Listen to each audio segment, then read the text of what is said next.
I'm done with you. Pack your bags and be out before I'm back from my trip. Those were the last words my wife said to me before she turned her back, grabbed her designer luggage, and walked out the front door to meet her lover. She didn't even look back. She told me she was upgrading her life and called me pathetic. I didn't say a word. I didn't beg, and I certainly didn't chase her. What she didn't realize was that while she was lounging on a tropical beach, I was busy moving pieces on a much larger chessboard. When she finally returned, she didn't find the broken man she expected. Instead, she found a reality that made her scream in pure horror. Thank you for joining me for this story. Before we dive into the details of how it all unfolded, I'd love to know where you are watching from and what time it is for you right now. It helps me feel connected to the people who are walking this path from betrayal to justice with me. My name is Arthur Sterling. At 57 years old, most men in my shoes are starting to daydream about the finish line. They think about retiring to a golf community, spending their afternoons on a boat, and watching the sunset over a quiet lake without a single worry on their mind. But I've never been like most men. I'm a businessman to my core. The rhythm of making deals and weighing risks runs through my veins like a steady pulse. It's a part of who I am, just like the morning mist that rolls over the hills of Emerald Bay. My wife, Victoria, and I had been married for 28 years. That's nearly 3 decades of shared history.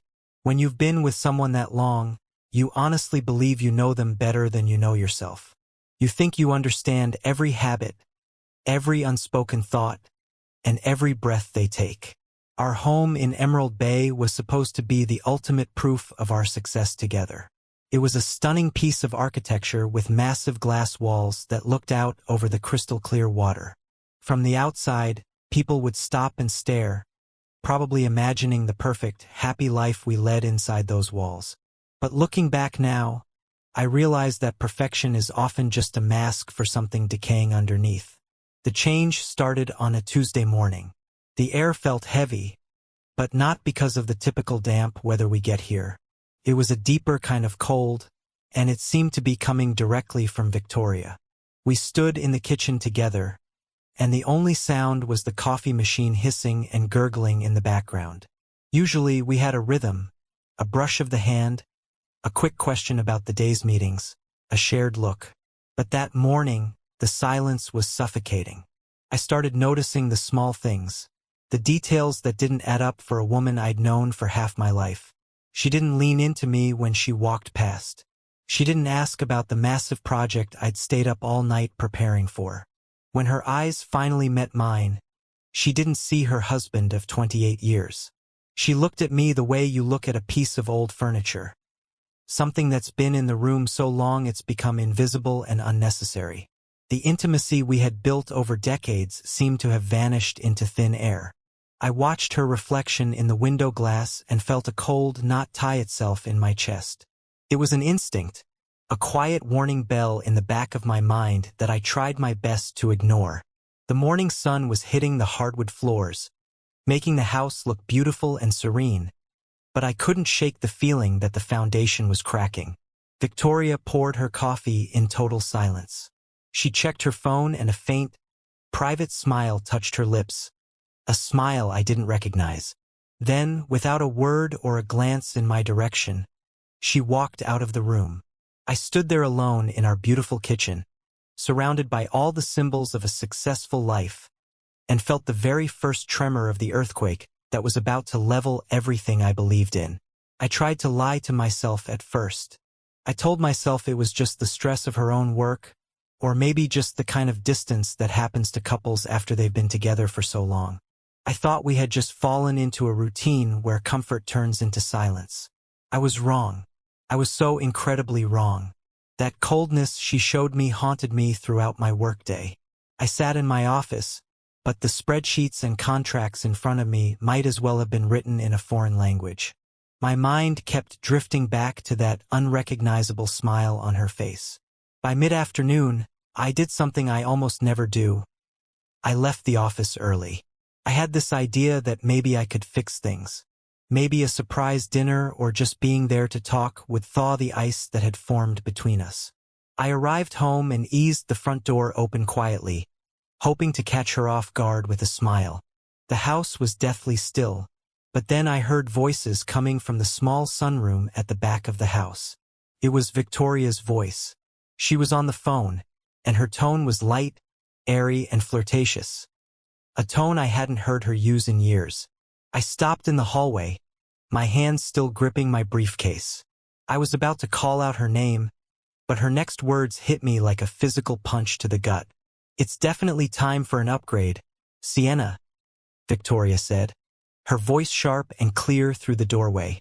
"I've been comfortable for way too long. He's stable, sure. He's predictable. But that's all he is. There's nothing exciting there anymore. It's like living with an old lease that's finally expired. I need an upgrade." I stood there, frozen. The word upgrade echoed in my head. Was she talking about a new car? A renovation on the house?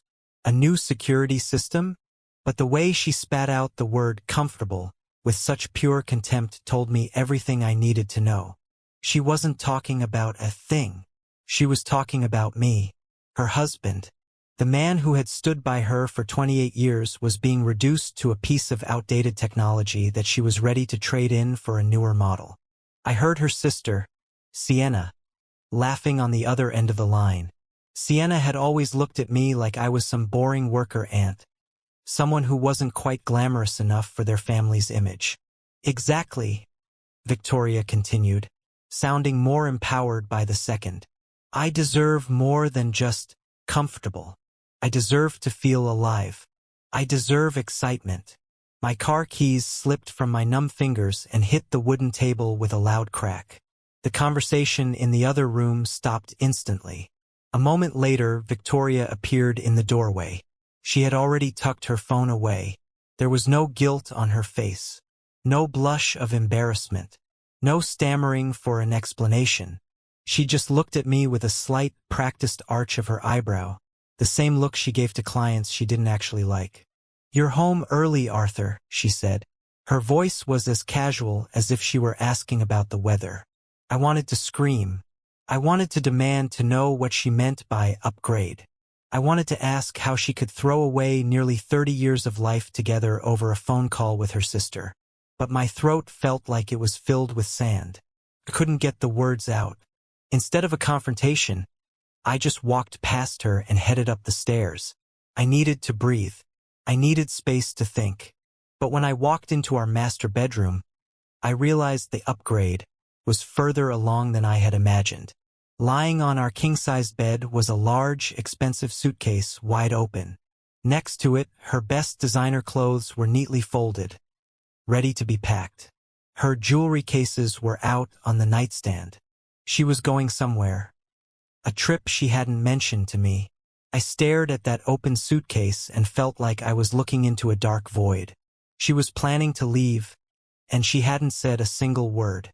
My mind raced, trying to find a rational explanation. Maybe it was a last-minute business trip? Maybe a weekend away with Sienna? I was desperate for anything that didn't mean my life was over.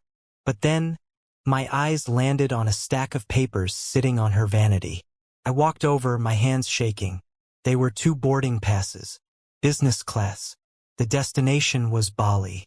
The flight was for the following morning. The first pass was in the name of Victoria Sterling. But the second pass didn't have my name on it. It was for someone named Julian Vance. The name hit me like a hammer. I sank into the chair at her vanity, the room spinning around me. I pulled out my phone and typed the name into a search bar, praying it was some distant cousin or an old colleague. The results loaded in seconds. Julian Vance, 38 years old, a lifestyle and mindset coach with a perfectly chiseled jaw, a tan that looked like it came from a bottle, and an Instagram feed full of shirtless selfies and empty quotes about finding your true self. He had tens of thousands of followers and a smile that looked like it was designed in a lab. He was 19 years younger than me. He was the upgrade. I sat there in the fading light of the bedroom, staring at the name Julian Vance on that boarding pass until the letters started to blur. The shock was quickly followed by a heavy wave of denial. This couldn't be my Victoria. Not the woman who had spent 28 years building a life with me, promising to grow old by my side through every storm we faced. She couldn't possibly be throwing all of that away for an Instagram philosopher who spent his days posting gym selfies and empty slogans about living your truth. I wanted to believe there was some other explanation. Maybe he was just an assistant. Maybe it was a business retreat. But boarding passes for business class seats to Bali don't lie. People don't go to Bali with their lifestyle coach to discuss career strategies. They go there to be lovers. Just then, I heard her footsteps on the stairs. Steady, confident, and completely unhurried. In that split second, I had to make a choice that would define everything that came next. I slid the boarding passes back onto the vanity exactly where I'd found them, smoothing them out so it looked like they hadn't been touched. I forced my face into a mask of neutrality, hiding the total collapse happening inside my chest. I wouldn't confront her. Not yet. Not while I was this raw. Anger would make me sloppy, and emotion would give her the upper hand. The only advantage I had left was the fact that I knew her secret, and she had no idea I was watching. I needed to see just how deep this betrayal went before I made a single move. Victoria appeared in the doorway, having changed into an elegant dress. Her hair was perfectly swept up, and her makeup was flawless. She looked radiant, like someone excitedly turning the page to a better chapter of their life. When she saw me sitting there, she didn't flinch. There was no flicker of guilt in her eyes. She just gave me a cool, distant smile that felt like it belonged to a complete stranger. "You're still here, Arthur?" she asked, her voice light and almost airy. She stepped fully into the room, and the air seemed to grow even colder. She didn't avoid my gaze anymore. She stood there with her arms crossed, the posture of a judge who had already decided on the verdict. "Arthur, we need to talk about our marriage," she said. Her voice was clear and practiced. I stayed in the armchair, my heart hammering against my ribs, but I kept my voice steady. "I'm listening," I replied. She let out a long sigh, the kind of sound someone makes when they've been bored for a very long time. "You're 57, Arthur. Look at yourself. You live for your work and your old routines. I'm only 48. I'm still young, and I still have so much life ahead of me. I need something more vibrant than sitting here staring at this bay day after day." I searched her eyes for any trace of regret or nostalgia for the nearly 3 decades we had shared. There was nothing. "Something more vibrant," I echoed quietly. I almost mentioned Julian's name. The words felt like acid on my tongue, but I swallowed them back. She wanted me to explode. She wanted the drama and the accusations so she could use my anger to justify what she was doing. I refused to give her that satisfaction. "I'm going to Bali for a few days to clear my head," she continued, as casually as if she were planning a trip to the grocery store. "When I get back, we should start the divorce proceedings. I think it's best for both of us. You can keep the house and your memories. I just need to be free." Free. It was such a convenient word for abandoning a life. I didn't shout. I didn't throw anything. I just nodded slowly, a bitter smile tugging at the corner of my mouth. "Freedom. That's a nice way to put it," I said. My silence seemed to catch her off guard. She frowned slightly, probably expecting me to beg or make a scene, but I gave her nothing.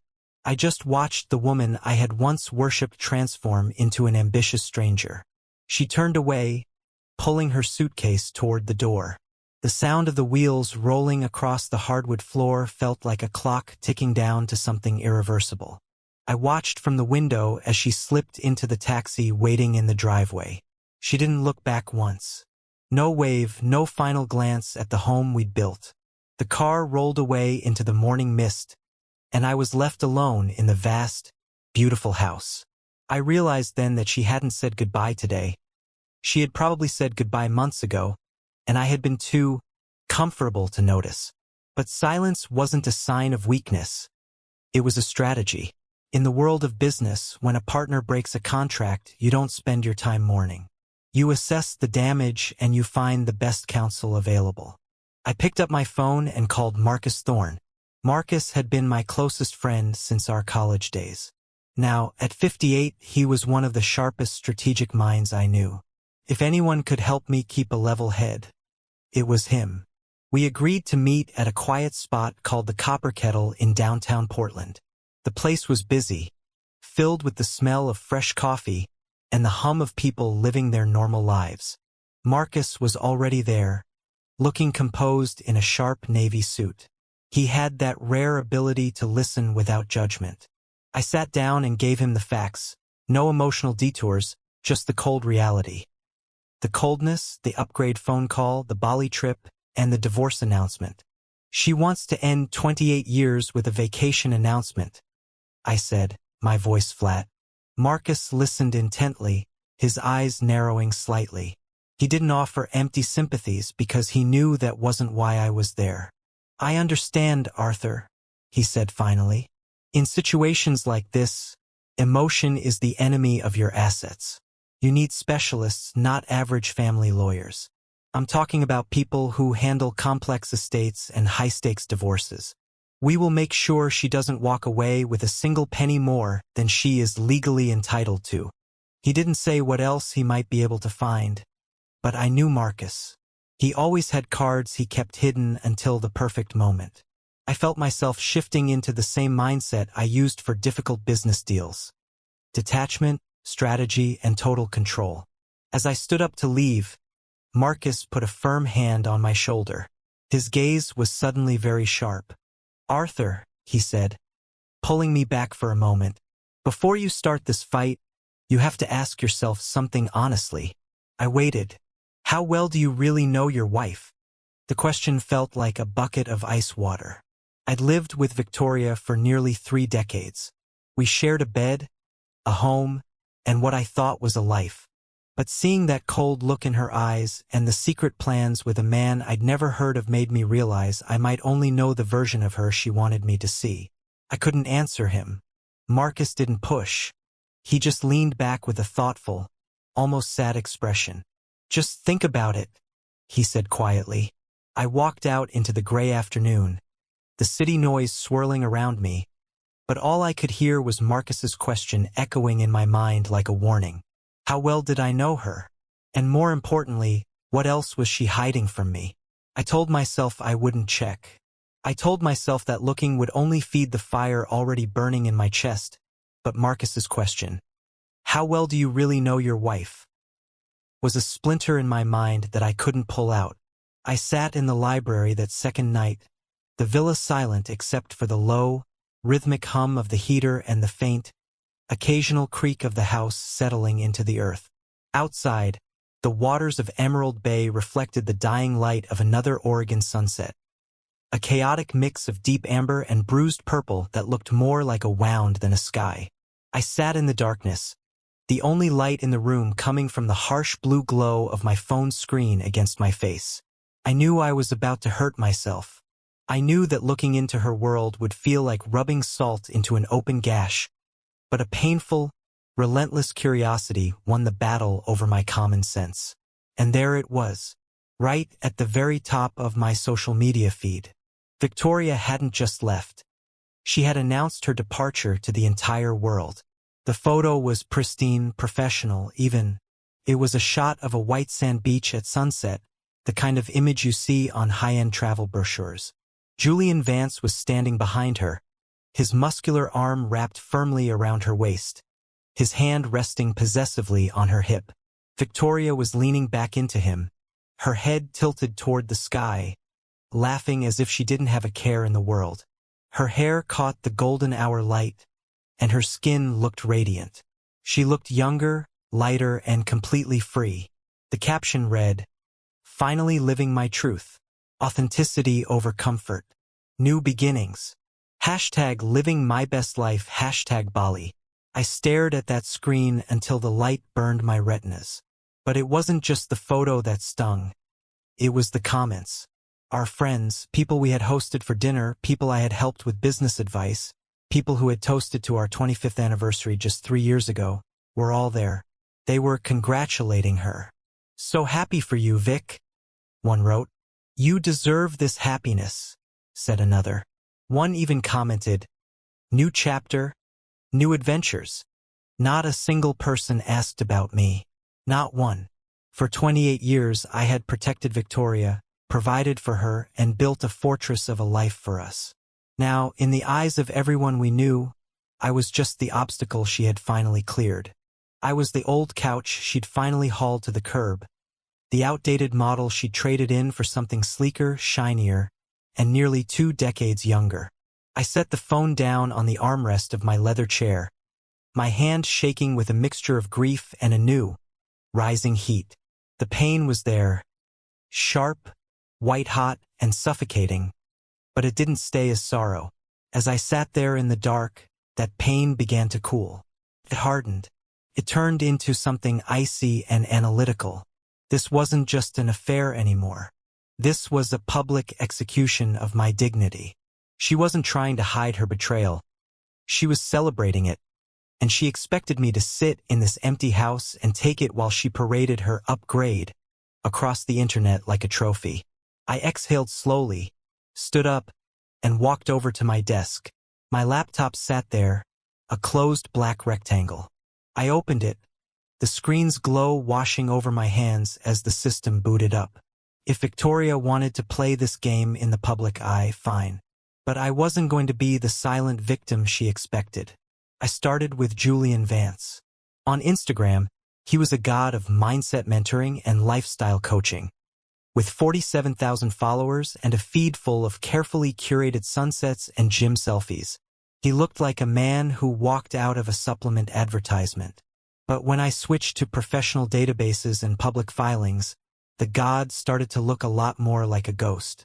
He was listed as a freelancer with no steady income, no registered business address, and 0 concrete professional endorsements. I wasn't being reckless. I was being a businessman. Marcus was right. Emotion is the enemy of assets, but knowledge is the ultimate power. Then, I turned my attention to the one place where lies always come to die: the money. In my world, cash flow never lies. It leaves a trail, no matter how much someone tries to cover their tracks. I logged into our joint bank account, the one I had been religiously funding for years, the one Victoria used for household expenses and her personal spending. I pulled up the transaction history for the last 2 years. At first glance, it looked mundane. Groceries, utility bills, the usual maintenance for a large estate. But then I started filtering for larger amounts and cross-referencing the dates against my own travel calendar for work. The picture that emerged made my blood run cold. Over the last 18 months, a total of $340,000 had been withdrawn or spent on things I couldn't account for. $340,000. That wasn't just a few extra dresses or trips to the spa. That was a systematic bleeding of our shared wealth. I scrolled through the statements, my heart sinking with every line.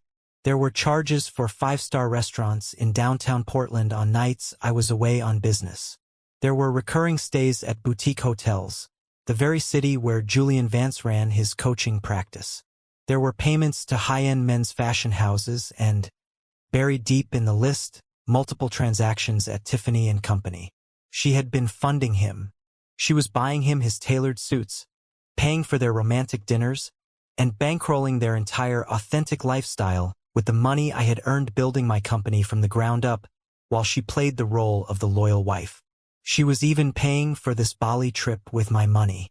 The emotional betrayal had been a blow to the chest, but this felt like a knife in the back, twisted slowly and with intent. I clicked print. The printer whirred to life in the silence of the library, spitting out page after page of evidence, each number a damning indictment of the woman I had trusted with everything. I stood up and crossed the room to a small safe hidden behind a painting, a place where Victoria kept receipts and invoices she claimed she would organize for tax season. I rifled through the envelopes until I found what I was looking for. A small, signature blue receipt from Tiffany & Company dated just 3 weeks ago. $18,000 for a diamond bracelet. I remembered that day. Victoria had told me she was having a long lunch with Sienna, helping her through a difficult breakup. I had never seen her wear that bracelet, and it certainly hadn't been in the suitcase I saw on the bed before she left. This wasn't an impulsive mistake or a midlife crisis fueled by a need for validation. This was calculated financial fraud. Victoria had been draining our marriage for over a year, carefully preparing her exit strategy on my dime. I held the receipt in my hand, the paper crinkling under the pressure of my grip. She wanted a new beginning? Fine. But by the time I was finished, she'd be starting that new beginning at zero. The $18,000 receipt from the jewelry store was just the tip of a massive, frozen iceberg. As a cold, bone-deep fury settled into my system, the businessman in me, the version of Arthur Sterling that had built an empire through calculated risks and ironclad contracts, completely took over. I knew Victoria better than anyone, or at least I thought I did. She wasn't the type to stop at just draining a few bank accounts or buying some expensive trinkets. If she had truly decided to walk away from this marriage, she wouldn't just want a new life.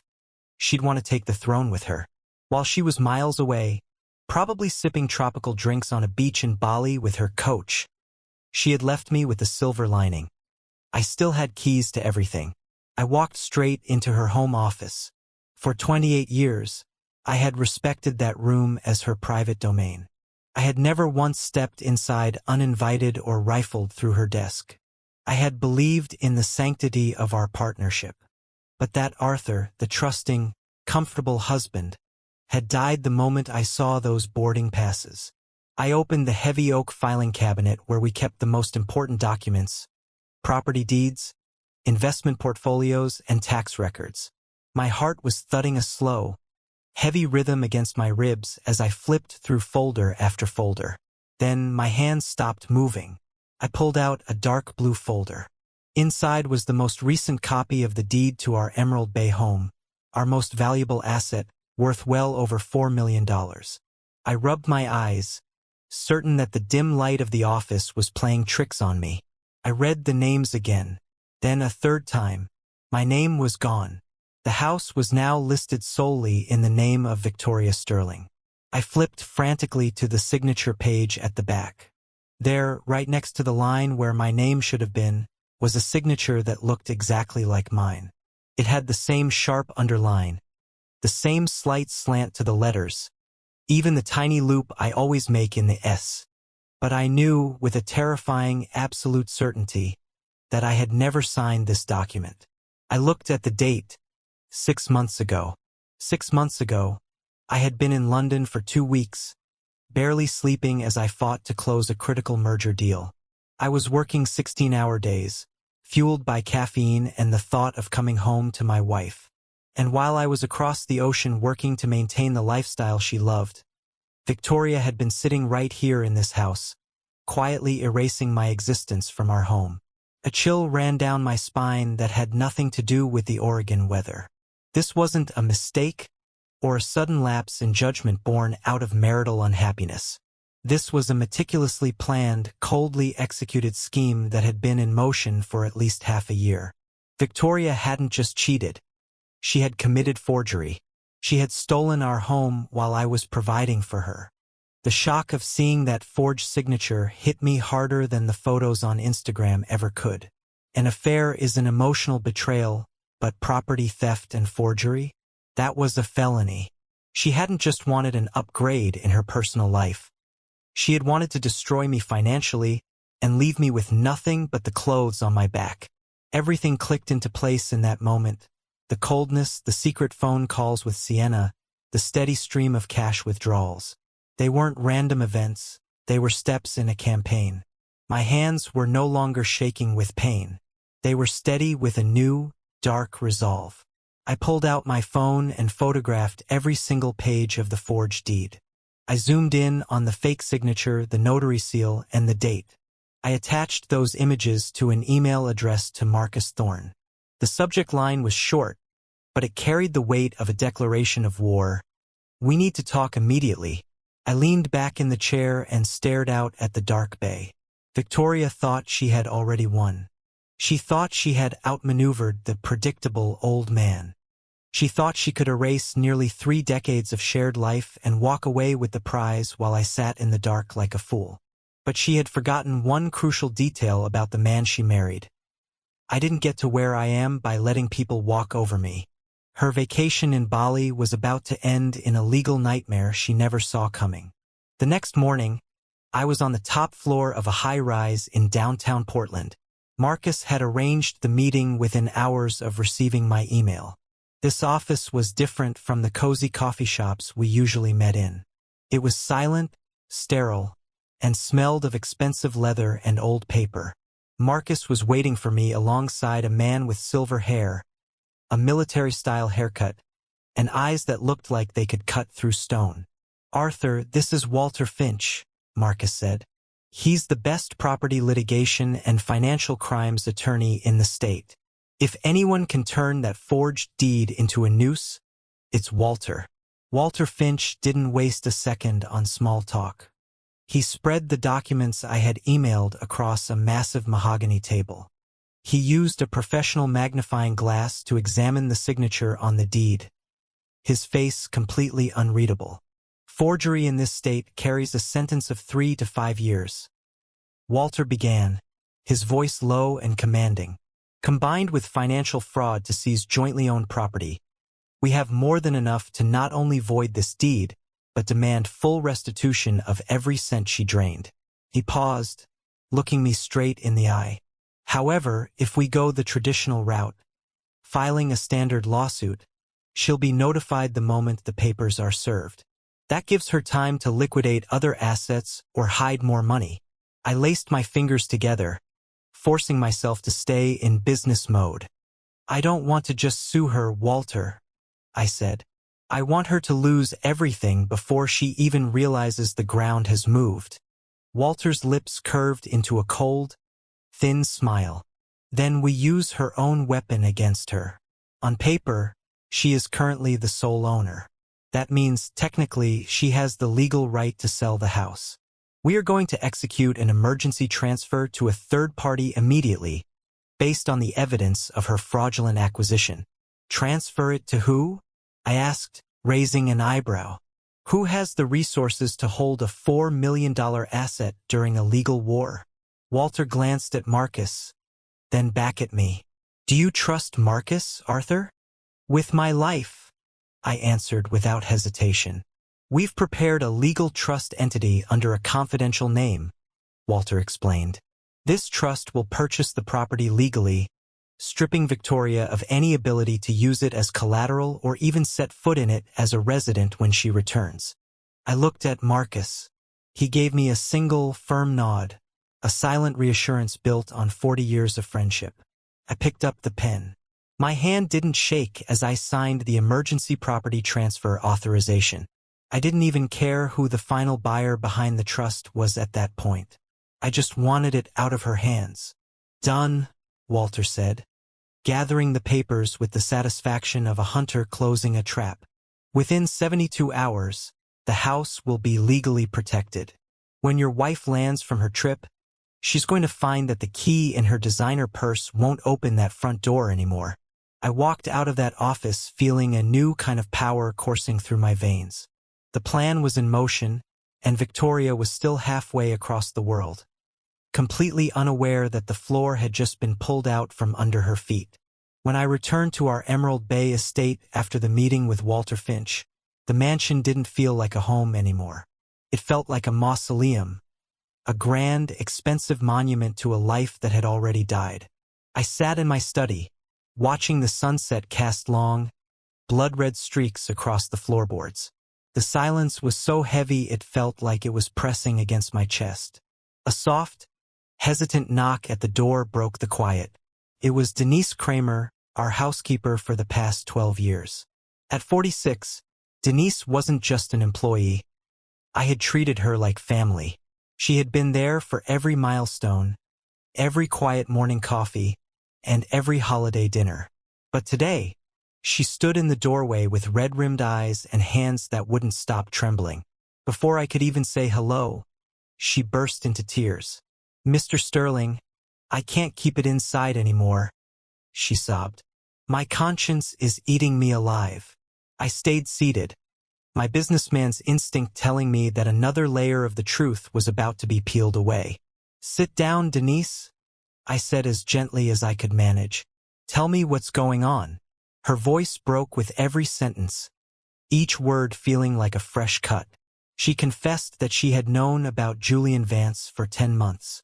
He hadn't just been a face on an Instagram screen or a name on a boarding pass. He had been here in my home, in our bed, every single time I traveled for work. "Mrs. Sterling threatened me," Denise said, wiping her eyes. "She told me if I ever breathed a word to you, she'd accuse me of theft and fire me without a single reference or a cent of severance." She looked at me, desperate for understanding. "I need this job, Mr. Sterling. I have a sick mother to care for. I couldn't risk everything." For nearly a year, the person I trusted to manage my private life had watched my wife bring another man into our home.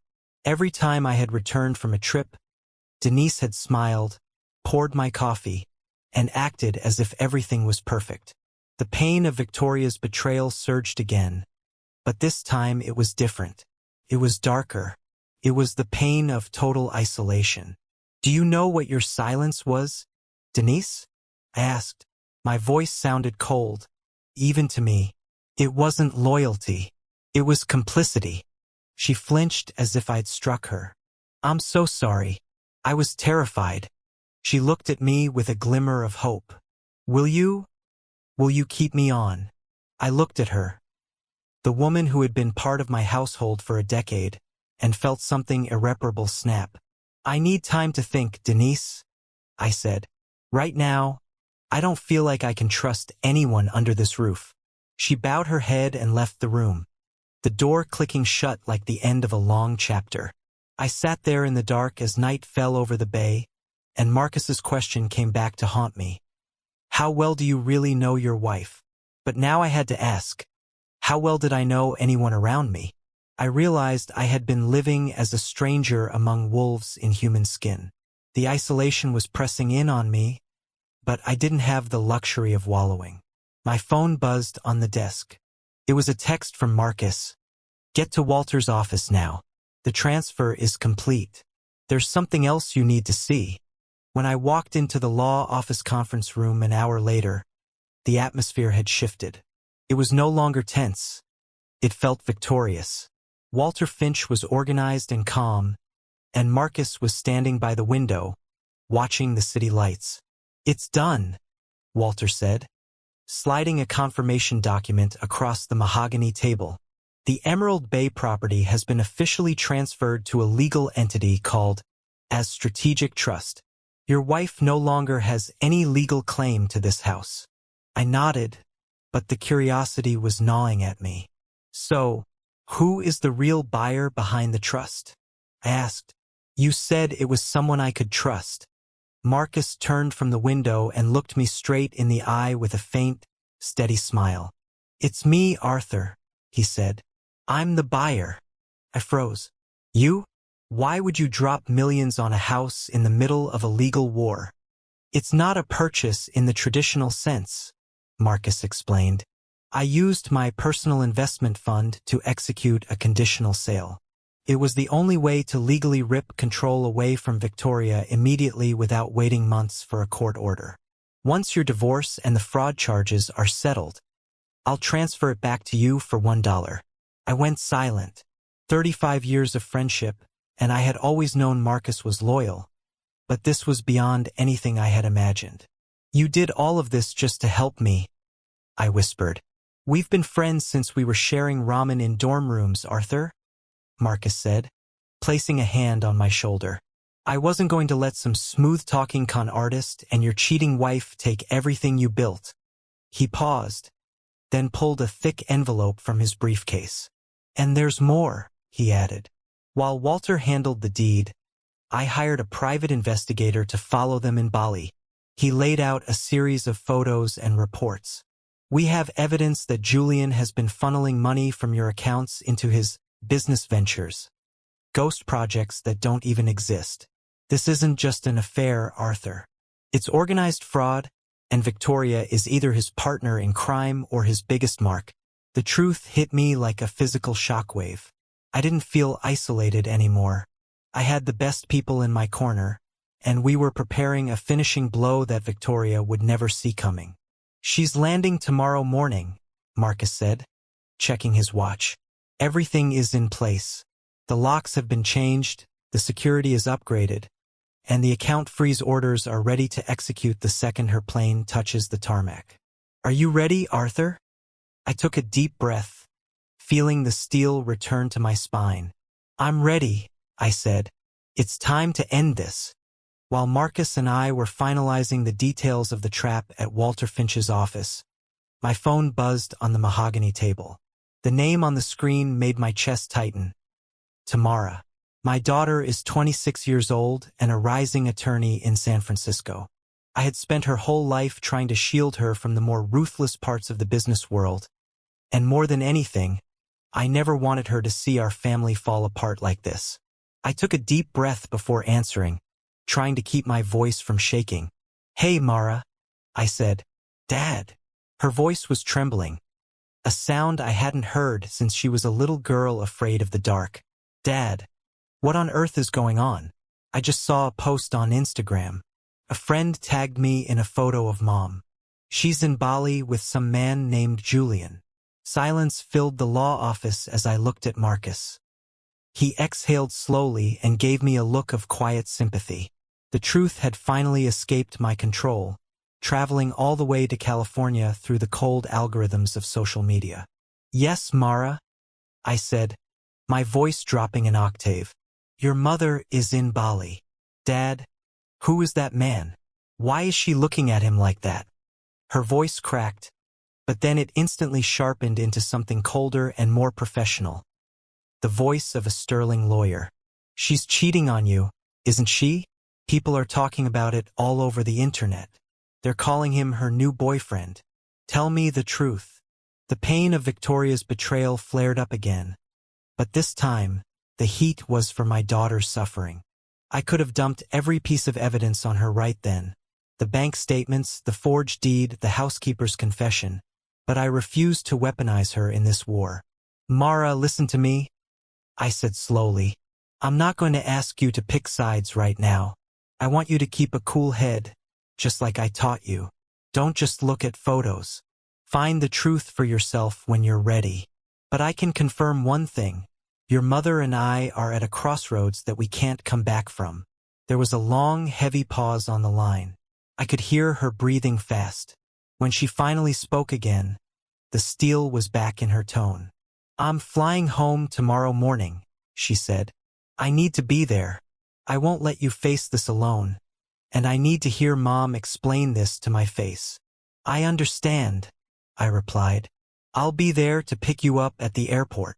I hung up and walked over to the floor-to-ceiling windows. The city lights were flickering on below, but my mind was miles away, fixed on the house in Emerald Bay. Tomorrow, the perfect veneer of our happy family was going to shatter into 1,000 pieces. I saw my reflection in the glass.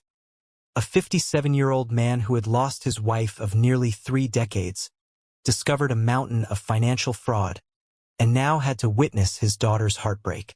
But in my eyes, there was no more shock, only a cold, unwavering resolve. Tomorrow, when the plane from Bali landed, every lie would finally come due. The next morning, the air was crisp and a thick mist clung to the surface of the bay. Sunlight filtered through the trees, casting long shadows across our manicured lawn. A black luxury sedan rolled slowly up the cobblestone driveway. Victoria stepped out first. Her skin was glowing with a fresh tan, and her eyes were bright with a kind of smug satisfaction. She looked like a woman who thought she had just won the lottery. Beside her, Julian Vance emerged from the car, adjusting his expensive linen shirt and looking at our sprawling house with a hunger he couldn't hide. "This is your place?" Julian asked, his voice dripping with greed. "Damn, Vic. I didn't know it was this nice." Victoria smiled, the smile of a conqueror. She laced her fingers through his and pulled him toward the front door. "Our place, Julian," she corrected him. Soon, everything here will be ours. Arthur is a creature of habit. He'll accept reality and move on once he sees he has no choice. She reached into her designer bag and pulled out the smart key that had opened this door for over a decade. For her, this wasn't just a house. It was the final piece of her carefully orchestrated new life. She inserted the key into the lock. There was a dry click, but the smooth hum of the electronic deadbolt never came. Instead, the LED ring around the keyhole blinked a steady, bright red. Victoria's smile faltered. "Probably a dead battery," she muttered, trying again. The red light flashed again. She tried punching in her security code on the keypad, but the system just let out a sharp, discordant beep. Error. "What's the matter, babe?" Julian asked, his tone shifting to impatience. "I don't know. This is weird." Victoria's voice tightened. She tried the key again and again, her hands beginning to shake. She shoved the heavy oak door with her shoulder, but it didn't budge an inch. Every attempt hit the same wall. The security system had been changed at its very core. Her confidence began to evaporate, replaced by a creeping dread. This wasn't a malfunction. This was intentional. "Arthur, open the door!" she shouted, pounding her fist against the wood. "I know you're in there. Stop playing games." Julian stepped back, his eyes darting toward the security cameras mounted above the entrance. Every single one of them was aimed directly at them. He was starting to realize that Victoria's perfect plan might be falling apart. Just as Victoria's panic was reaching its peak, a sound came from the other side, the heavy slide of the deadbolt moving. She held her breath, likely preparing to unleash her fury on the predictable husband she thought she still controlled. Then, the chandelier in the entry hall blazed to life, flooding the porch with light through the frosted glass. A tall silhouette appeared on the other side, motionless, imposing, like a judge waiting to deliver a final verdict. Victoria froze. Her breath was coming fast and shallow. That shadow didn't look like the passive man she thought she had outmaneuvered. It was the shape of someone who held every single card in the deck. The handle turned slowly, and the door swung wide. The heavy oak door swung open, and cold, white light from the entry hall spilled out onto the stone porch, washing over Victoria and Julian where they stood frozen on the steps. I stepped into the doorway, filling the frame. I wasn't wearing pajamas or looking like a man who had spent the week broken and weeping. I was wearing a tailored charcoal gray suit, pressed sharp, looking exactly as I did when I walked into the most important board meetings of my career. Victoria took a few seconds to recover from the sight of me. Then, her shock curdled into a shrill, familiar fury. She lunged forward, her voice echoing off the glass walls. "Arthur, what on earth did you do to the locks? Let me in right now." She gestured wildly at her luggage. "Do you have any idea how exhausted I am after that flight? Move aside." I didn't move an inch. My eyes locked onto hers, cold and unblinking. "You're not getting in, Victoria," I said, my voice low and steady. "And you're never getting in again. This isn't your house anymore." Victoria let out a sharp, mocking laugh and turned to Julian as if looking for a witness to my insanity. "Have you completely lost your mind? This is our home. I've lived here for 15 years, and I have legal rights to every square foot of this property."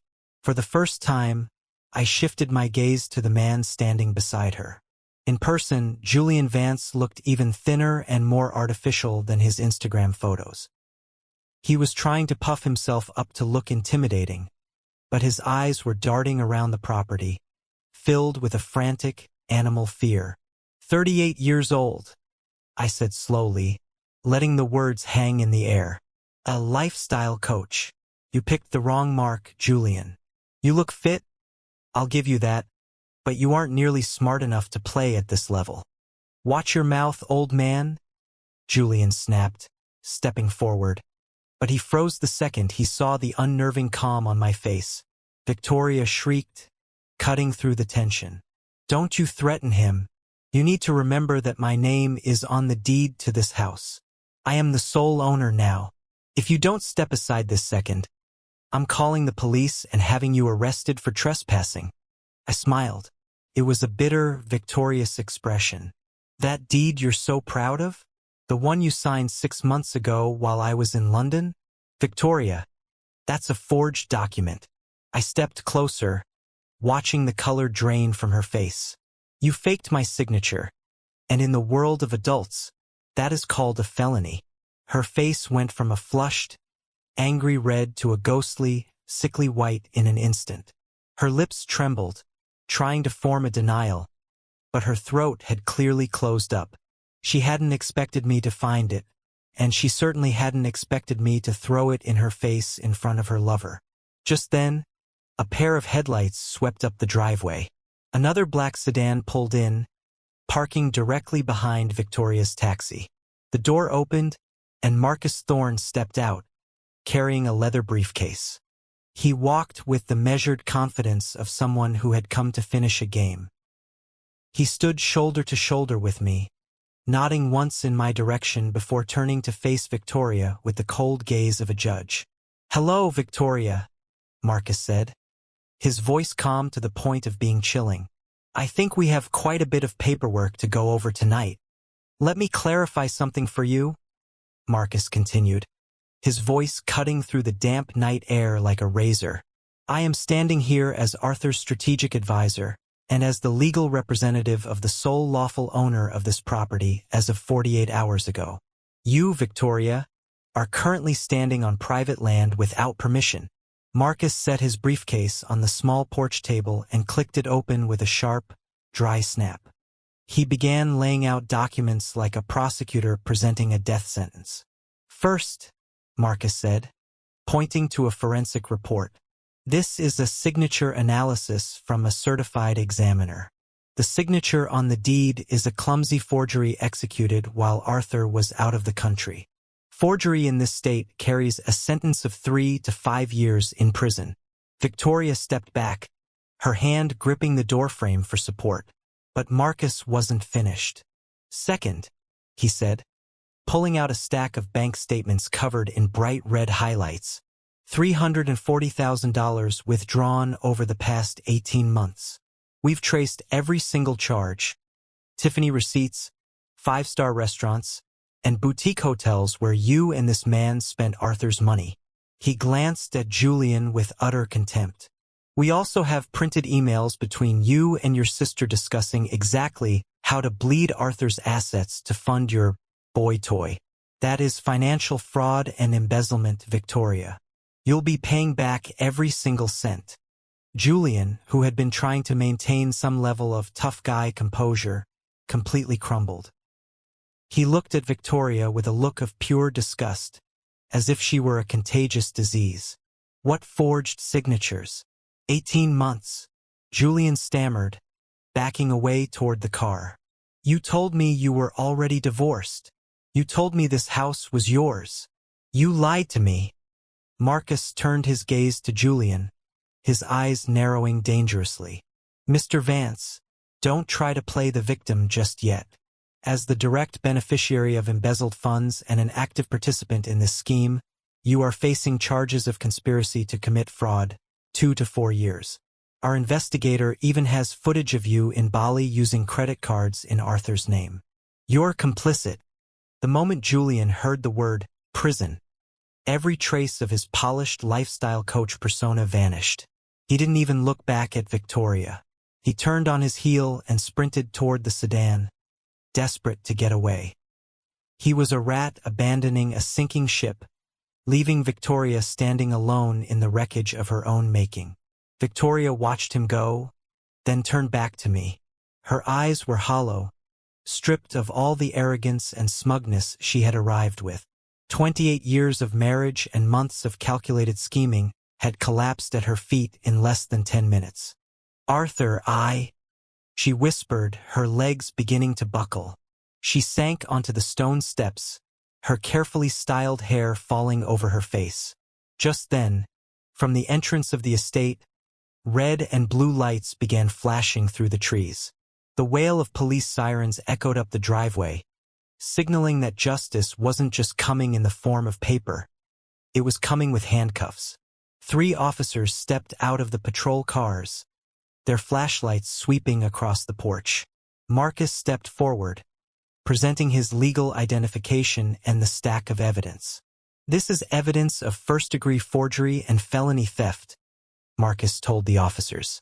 Victoria scrambled to her feet, lunging for my arm, her voice breaking into a full-blown panic. "Arthur, you can't do this. We're married. Don't 28 years mean anything to you? I'm sorry. He manipulated me. Please, tell them to leave." She began sobbing, her expensive makeup smearing across her face.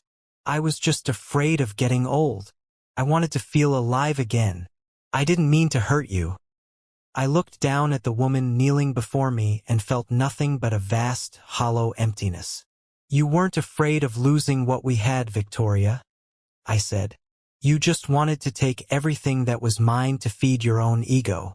To you, our life was just a transaction you wanted to liquidate early." The senior officer reviewed the documents and turned to her. "Mrs. Sterling, you're under arrest on suspicion of forgery and grand theft. You have the right to remain silent." The sharp, metallic click of handcuffs echoed in the quiet night. Victoria let out a desperate, broken sound as she was led away toward the patrol car. As the car door slammed shut, I stood there motionless. I felt no triumph, only a heavy sense of relief, like I had finally cut out a tumor that had been rotting inside me for a long, long time. The red and blue lights of the patrol cars continued to pulse, casting eerie, rhythmic shadows against the tall glass windows of the Emerald Bay house. Just as the police were beginning to pull away, another set of headlights swept up the cobblestone driveway. A yellow taxi came to a hurried stop right behind the police line, and the door flew open before the car had even fully come to a halt. Tamara stepped out. She stood there for a moment, her face pale under the harsh glow of the streetlights, her eyes wide with a mixture of shock and terror. She watched the patrol car, seeing her mother's silhouette through the rear window, and then she turned to look at Marcus and me. "Dad!" she cried out, her voice trembling in the cold night air. She didn't wait. She ran across the driveway, her breath coming in fast, ragged gasps. "What is happening? Why are the police taking Mom?" I saw the lights from the end of the road, but I couldn't believe it. I stepped down from the porch and opened my arms, and Tamara collapsed into them, her body shaking with sobs. I held her tight, feeling a deep, stabbing guilt that she had to witness the final collapse of our family in such a brutal way. "I'm so sorry you had to see this, Mara," I whispered into her hair. "I was supposed to pick you up at the airport tomorrow morning. I forgot that you've always been the most impatient one in this family." She pulled back, wiping her eyes with the back of her hand, and I saw the lawyer in her begin to take over, the steel and the focus that I had always been so proud of. "I couldn't just sit in San Francisco after we talked," she said, her voice steadying. "I took the first flight I could find and drove straight here." She looked toward the retreating police car and then back at me. "Dad, I need to tell you something." After we hung up, I remembered that I still had access to Mom's old iCloud account and the backup on her laptop that she left at my apartment last year. I stared at her, surprised by the resolve in her eyes. "What did you find, Mara?" "I saw everything, Dad," she said, her voice breaking again for a moment. "I saw the email drafts between Mom and Aunt Sienna. They weren't just talking about a divorce. They were planning to transfer this house out of your name as far back as last year." She took a shaky breath. "Mom even asked Sienna how to find someone who could forge a notary seal so the deed would look official. I didn't want to believe it. I kept hoping I was just misreading the files.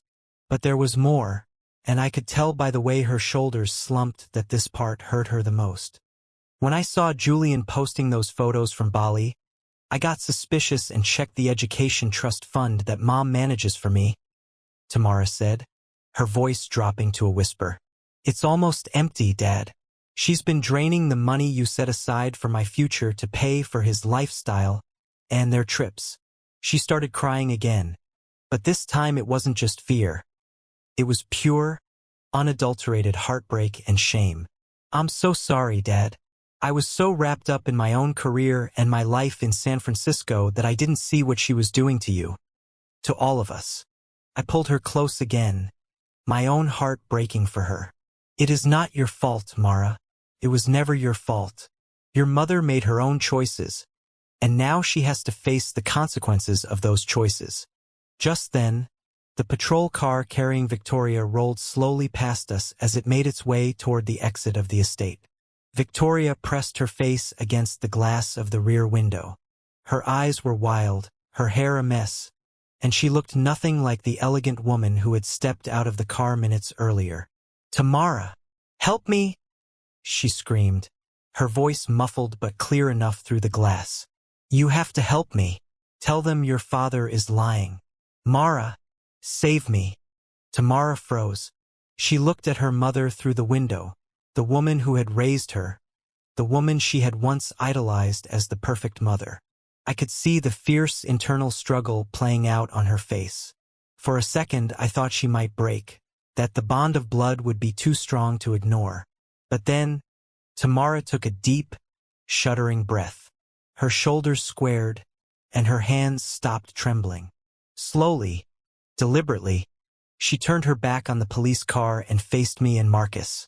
"I love you, Mom," Tamara said quietly toward the retreating car, even though she knew her mother couldn't hear her clearly. "But I am a lawyer and I am Dad's daughter. I cannot, and I will never, defend what is wrong, even if it's you." We stood there in the driveway as the sirens wailed one last time, disappearing beyond the trees at the edge of the property. With that sound went Victoria's betrayal, her lies, and the hollow illusions she had tried to build at our expense. The estate fell into a deep, heavy silence once more, broken only by the wind rustling through the Douglas firs and the soft lapping of the water against the shore of the bay. Marcus stepped over and placed a quiet, supportive hand on my shoulder. The three of us stood there together, our shadows stretching long under the streetlights. It was over. The 28-year play had ended in the most painful way possible, leaving nothing but wreckage in its wake. But as I looked at the resolve in my daughter's eyes, I knew I wasn't alone in the ruins. The storm had passed, and while it had destroyed our past, it had also finally swept away the lies that had been suffocating us for years. I knew that the hardest part, rebuilding a life from these ashes, was only just beginning. A full week had passed since that chaotic night on the cobblestone driveway. Even though the police sirens were long gone, the air inside our Emerald Bay mansion still felt heavy, as if the walls themselves were mourning the loss of a life I thought was real. I spent most of those days in my home office, trying to keep my mind busy with the endless mountain of paperwork that follows a legal disaster. But it was nearly impossible to focus. Every object in the room, the paintings we chose together, the books on the shelves, even the chair I sat in, served as a painful reminder of the deep betrayal I had uncovered. I was interrupted by a soft, hesitant knock on the door. It was Denise Kramer. She looked gaunt, her eyes weary and unable to meet mine as she stepped into the room holding a plain white envelope. Without a word, she set it on my desk. "Mr. Sterling, this is my resignation," she said, her voice barely a whisper and trembling with emotion. "After everything that has happened, I just don't have the face to stay here and look at you anymore."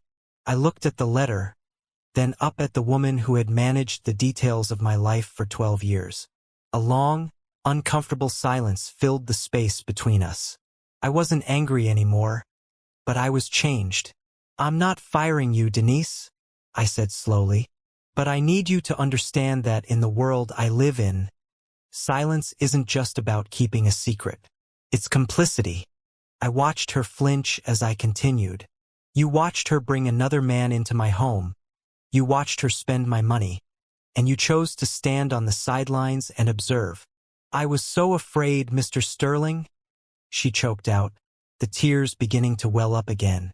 "Fear doesn't excuse a total betrayal of trust," I replied, cutting her off as I pushed the envelope back toward her. "I accept your resignation. I'll make sure you receive a fair severance package. But our relationship ends here. I cannot live in a house where I have to doubt the person who makes my morning coffee." Denise bowed her head and left the room quietly. I listened to her footsteps fade down the hallway until they disappeared entirely. It was a hard lesson to learn so late in life, but I realized then that trust is a luxury that not everyone can afford to keep. Later that afternoon, I headed downtown to meet with Walter Finch at his law office. The atmosphere there was much more clinical. Walter slid a thick file toward me, stamped in red. He took off his glasses and gave me a rare, small smile. "The good news is that Marcus has completed the transfer," Walter said. "The house is legally yours again." I felt a small weight lift from my shoulders as he updated me on the criminal case. The evidence of forgery and financial fraud was so overwhelming that Victoria didn't stand a chance in court. But the most interesting news was about Julian Vance. The lifestyle coach had folded almost immediately. He was already negotiating with the district attorney to testify against Victoria in exchange for a lighter sentence on his conspiracy charges. He was more than willing to sell her out to save his own skin. I just nodded, not at all surprised. People who build their lives on lies and greed almost always end up betraying each other when the lights come on. That evening, I met Tamara for dinner at a quiet restaurant overlooking the river. She looked exhausted from the emotional toll of the week, but for the first time, she also looked at peace. We sat in silence for a while, just watching the water move past. "I think you should sell the house, Dad," Tamara said finally. "It's too large for one person, and honestly, it holds too many ghosts. You need a real, fresh start." I smiled, feeling a rare bit of warmth. "I've been thinking the exact same thing," I told her. "Maybe I'll find a smaller place downtown, or maybe I'll just travel for a while." "What about you?" She squeezed my hand. "I'm going back to San Francisco tomorrow, but I'll be back to visit often. We're going to be okay, Dad." After seeing Tamara off the next day, I returned to the Emerald Bay mansion for what I knew would be the last time as its resident. I walked through every room, one by one. The house had been professionally cleaned, and all of Victoria's belongings had been boxed up and shipped away. The shared photos had been removed from the walls, leaving behind only light, rectangular patches where the frames used to be. The house was empty, and my footsteps echoed loudly in the silence. I stood by the large windows overlooking the dark bay as the evening fog began to settle over the water. This house had once been the ultimate symbol of my success, but now it was just a soulless shell. I took a deep, steadying breath and felt a strange sensation. Freedom. It was an expensive freedom, and it was certainly full of bitterness, but it was mine. I reached for the final light switch by the front door and turned it off. Darkness swallowed the rooms as I stepped out onto the porch and locked the door behind me. As I walked toward my car, I didn't look back. In my mind, a new path was finally beginning to appear. A few months later, the distant sound of a train whistle echoed through the bustling energy of the Pearl District in downtown Portland. I stood on the balcony of my new 12th-floor apartment, sipping a morning coffee and watching the Willamette River drift lazily below. This place was barely a quarter of the size of the Emerald Bay mansion, but to me, it felt strangely vast because it no longer held the heavy weight of lies or the suffocating presence of betrayal. I had furnished the space in a minimalist style, only the books I truly loved, a comfortable leather sofa, and framed photos of the happy moments I shared with Tamara. Tamara visited more often now. She would bring her legal case files to discuss over coffee, or we would simply cook a quiet dinner together without the pressure of performing for a perfect family image. That bond was the most valuable thing I had gained from the storm. It was honest, and for the first time in her life, it was built on a foundation of mutual respect rather than a father trying to shield his daughter from reality. Just yesterday, Walter Finch sent me the final legal update. Everything was officially concluded. Victoria had received a 2-year prison sentence for forgery and fraud, along with a court order to repay the full $340,000 she had embezzled from our shared accounts. Julian Vance, the man who had lived by leeching off the success of others, was sentenced to 1 year in prison and was set to be deported immediately following his release due to visa violations. Even Victoria's sister, Sienna, hadn't escaped the fallout. She was under investigation for aiding and abetting, and her husband had filed for divorce the moment he discovered the extent of her involvement in the scheme. Looking back at those faces now, I no longer felt a burning hatred. I had come to realize that revenge, no matter how justified it feels in the moment, eventually leaves you empty. Freedom was the real prize. I had the freedom to start over and, more importantly, the freedom to never have to suspect the people living in my own home ever again. An email notification chimed from the laptop on my oak desk. I scanned the subject line. It was from a reputable firm representing a tech startup group in Seattle. They wanted me to come on as a senior strategic advisor for an ambitious new project. I smiled, feeling a surge of energy flood my chest. One door had slammed shut, but an entire horizon was opening up in its place. The sun finally cleared the horizon, flooding my balcony with golden light. At 57, I've learned that patience is a weapon and strategy will always beat raw emotion. Victoria thought she was the smartest person in the room. She thought I was too busy, too distracted, and too old to notice that she viewed our 28-year marriage as a long con she could cash out on whenever she got bored. She was wrong. Watching her in handcuffs didn't bring back the years we lost, and it didn't erase the humiliation of the public posts, but it did give me clarity. I had spent 3 decades building a life with someone who saw me as a financial instrument. When she was finished with me, she tried to erase me from the deed, the accounts, and the narrative. But I didn't disappear, because here is the truth. Sometimes the only way to save your life is to let the old one blow up, stand in the rubble, and decide that what comes next is yours and yours alone. I didn't keep the mansion. Tamara was right. There were too many ghosts. I sold it for $4.2 million and bought this place instead. It has room for one person and the occasional guest. The smaller, simpler, and most importantly, it's mine. My phone buzzed on the railing. Tomorrow morning, Dad. Pancakes at the corner cafe at 9 o'clock. My treat.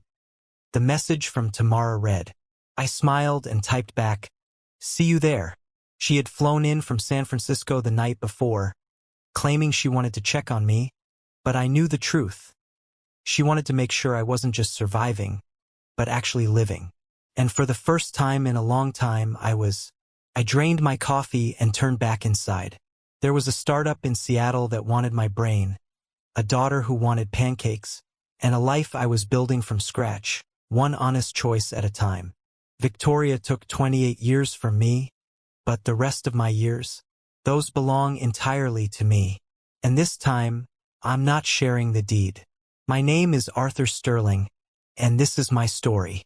If there is one thing I've learned from a marriage that ended in betrayal, it's this: don't be like the old version of me. Don't ignore the warning signs just because you're comfortable. Don't wait until someone forges your signature or drains your future before you wake up. I should have asked the hard question sooner, but I was too proud to admit my life was built on a lie. Listen to your instincts. When your gut whispers that something is wrong, listen to it. When the numbers don't add up, investigate them. When the person you love starts hiding their heart, that is a warning you cannot afford to ignore. I ignored the signs, and it cost me nearly everything. But I was also given a second chance. I was given a friend like Marcus who stood by me when the ground collapsed, and a daughter who chose the truth over her own comfort. This is a story to warn the next generation. These stories aren't always happy, but they are honest. Protect what you have built, verify what you are told, and never ignore what the truth is trying to show you. Because my story is also your warning. It didn't have to end in a courtroom. It could have ended in honesty years ago. Don't be like me. Learn from my mistakes. And when the truth whispers, make sure you're listening.